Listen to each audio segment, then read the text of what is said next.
Bonjour à toutes et à tous, je suis Mathieu Charrier, ravi de vous accueillir dans 9e art, le podcast de la Cité internationale de la bande dessinée et de l'image d'Angoulême. Dans chaque épisode, une autrice ou un auteur se raconte, revient sur sa pratique, sa carrière, son actualité, sa vision du 9e art et répond à notre questionnaire de Proust version BD.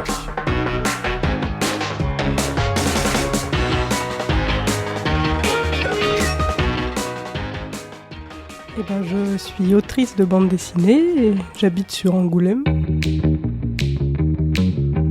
Bonjour Florence Gardel. Bonjour.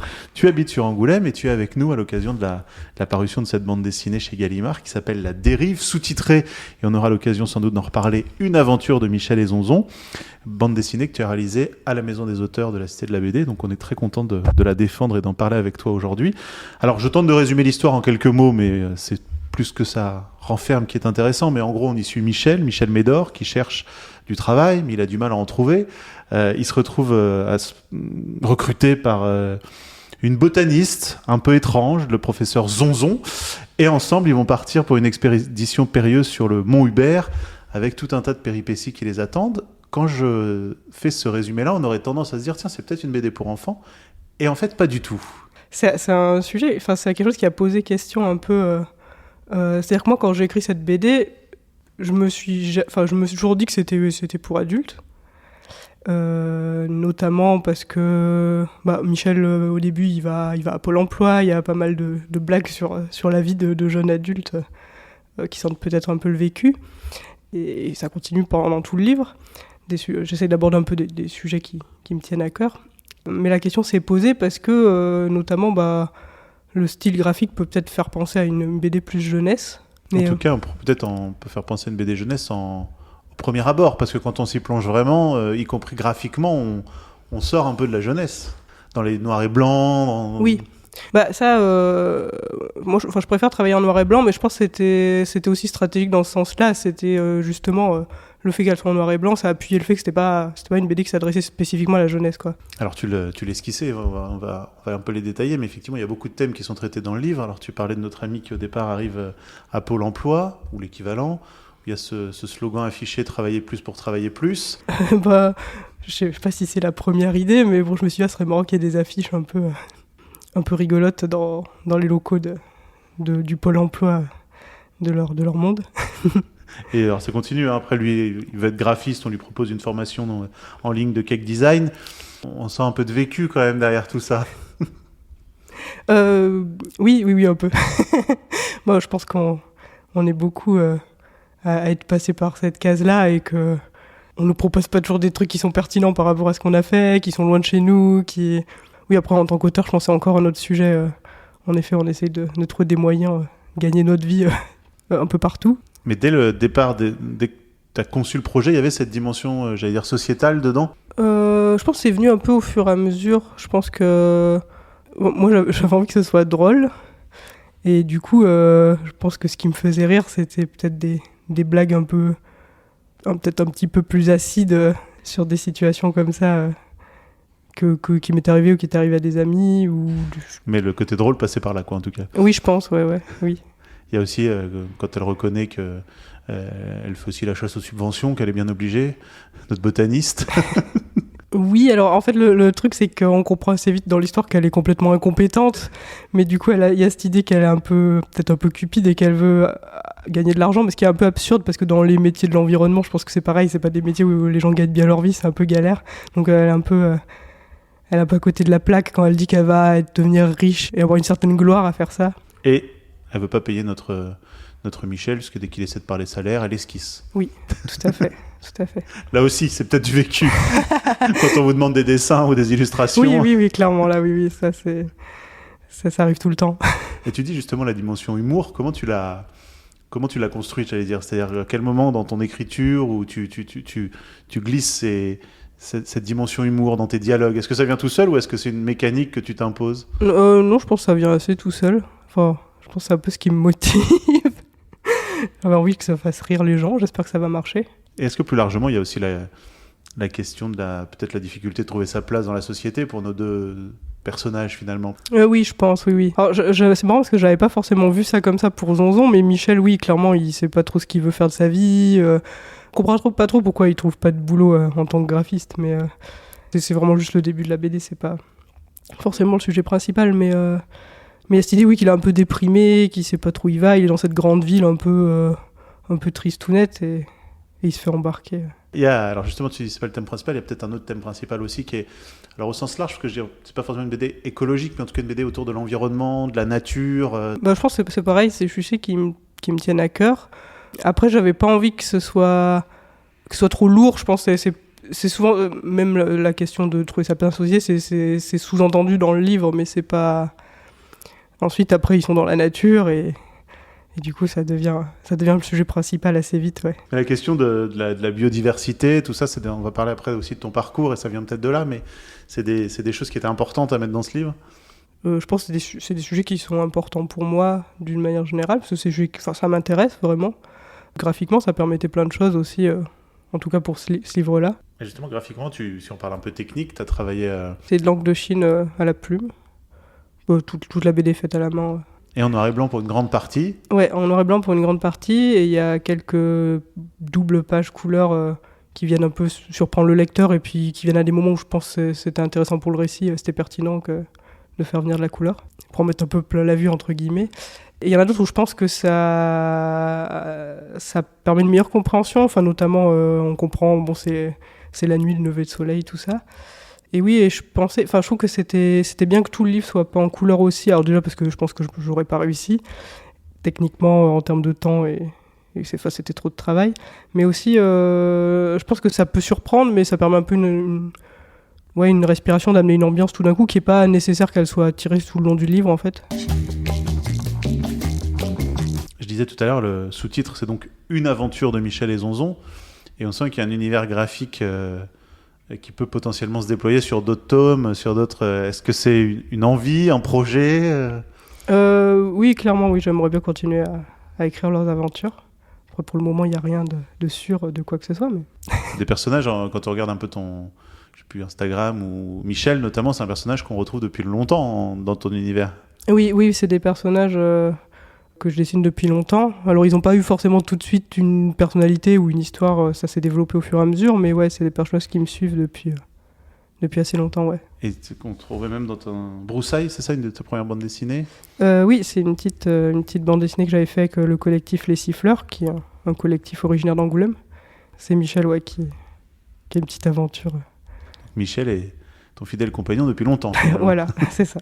Avant de te lancer dans le dessin, la bande dessinée, tu es diplômé d'un diplôme de paysagiste concepteur à l'ENP de Blois, si je dis pas de bêtises. Ouais, exactement. Qu'est-ce que ça t'apporte dans la manière justement de dessiner des décors, de dessiner la nature ? Est-ce que ça t'apporte quelque chose ? Et si oui, quoi ? Je dirais que c'est... En fait, ça part plus loin que ça. C'est que j'ai fait ces études de paysage parce qu'à la base, j'ai grandi à la campagne. Je pense je me suis toujours intéressé à la nature, aux plantes. Après, peut-être que le fait d'avoir fait des études...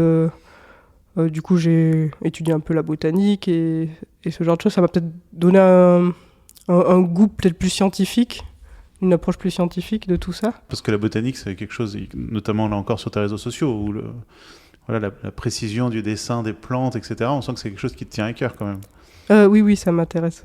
J'ai aussi ma grande sœur qui est botaniste. Je fais partie d'associations de protection de la nature, du coup...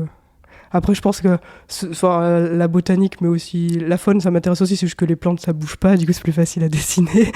Mais Dans ta petite bio qui est sur le site de la Maison des Auteurs, justement, il est écrit, je cite, « Lorsqu'elle ne dessine pas, elle court après les libellules avec un filet et étudie les plantes en mangeant des biscuits. » Il faut nous détailler ça quand même. Tout est dit. Oui, je fais un peu d'entomologie aussi, avec notamment avec Charente Nature, à Angoulême. Et du coup, on étudie les libellules. Et justement, sur le même compte Instagram dont on parlait tout à l'heure, il y a un moment, il y a Michel, et toi, tu mets en légende, j'ai repris ce projet de BD qui était dans les cartons, et ça date d'il y a 2 ans et demi, 3 ans. Donc, ce qui veut quand même dire que cette histoire-là de la dérive, tu l'as en toi depuis longtemps. Oui, t'es allé creuser loin. Mais on enquête. On enquête, ouais. En fait, j'avais commencé, parce que du coup, j'ai fait mes études de paysage. Après, je me suis rendu compte que j'avais pas tellement envie de travailler en tant que paysagiste, pour diverses raisons. Et j'avais envie de faire de la BD, donc j'ai fait le master bande dessinée à l'ESI, et c'est là, je pense, que j'ai commencé à donner un peu plus corps à cette aventure, à ces personnages, et en effet, j'avais commencé un peu à esquisser le début de l'histoire à ce moment-là. Et après, je l'ai vraiment repris qu'en venant à la Maison des Auteurs, donc il y a 2 ans. En fait, je pense que Zonzon est peut-être même plus... Michel, c'est un peu Enfin, il a quand même une personnalité, mais il est peut-être un peu plus passif. C'est peut-être plus ce genre de personnage auquel on s'identifie, parce que...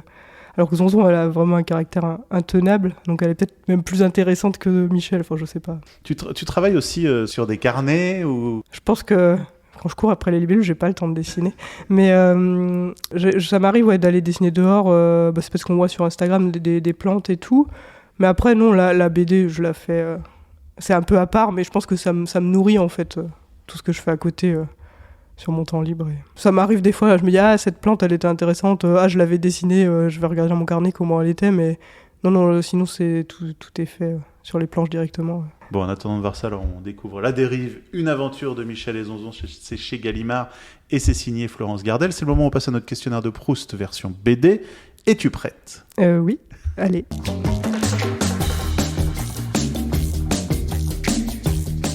Quelle est la première BD que tu as lue ? Alors, je me souviens pas exactement la première. Dans ma famille, on avait, comme peut-être un peu tout le monde, on avait tous les Astérix, ces choses-là. Après, je sais que je lisais beaucoup les BD qu'il y avait dans les magazines, dans la presse jeunesse, type Tom Tom et Nana, typiquement. Quelle est selon toi la meilleure BD de tous les temps ? Moi, j'adore les BD des Moumines, les strips qu'il y avait dans les journaux. Ouais. BD finlandaise ? Ouais, j'aime bien. Je sais pas, les personnages sont assez flegmatiques et il y a un côté un peu philosophique. Les dessins sont incroyables. Quelle est selon toi la plus belle couverture de bande dessinée ? C'est une bonne question. J'en ai une qui est posée dans ma chambre. Je sais pas si c'est la plus belle, mais du coup, je l'aime bien. Alors, du coup, le titre, c'est L'année de la comète, je crois. C'est de Clément Huillier. C'est chez 2024. Mais justement, le titre n'est pas écrit sur la couverture. C'est juste une grande illustration.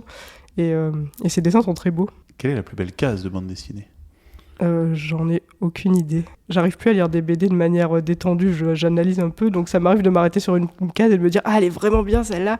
C'est très chiant d'ailleurs, mais là j'ai pas d'idées qui me viennent. Quel est ton personnage de BD préféré ? J'aime beaucoup le grand méchant renard de Benjamin Renard. Tous ces personnages sont très expressifs et très rigolos, même juste la façon dont ils sont dessinés.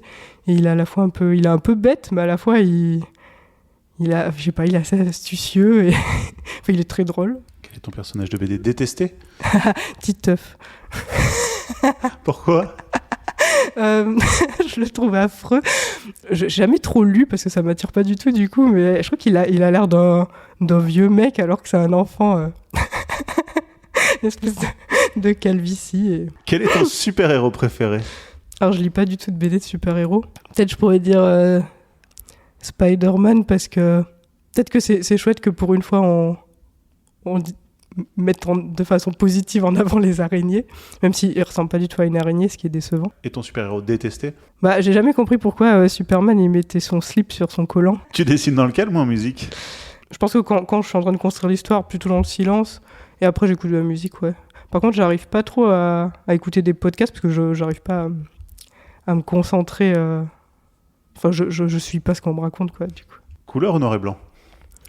Plutôt noir et blanc. Mais ouais, je pense que j'aime bien le côté synthétique et élégant du noir et blanc. Après, la couleur, ça peut être très bien aussi. Hein. Et pour terminer, est-ce qu'il y a une autrice ou un auteur de BD que tu nous conseillerais et qu'on ne connaîtrait pas forcément ?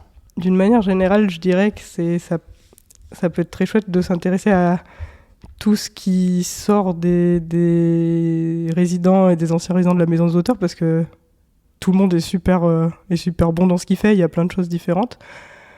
Après, si je dois citer quelqu'un, peut-être Silky. J'aime beaucoup son trait, je trouve que c'est vraiment super. Et elle fait des BD un peu...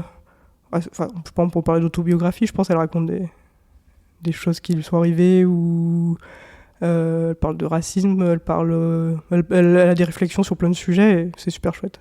Eh bien, merci beaucoup, Florence, d'avoir joué le jeu. Florence Gardel, La Dérive, sous-titré Une aventure de Michel et Zonzon. C'est donc publié chez Gallimard, bande dessinée. Merci. Merci beaucoup.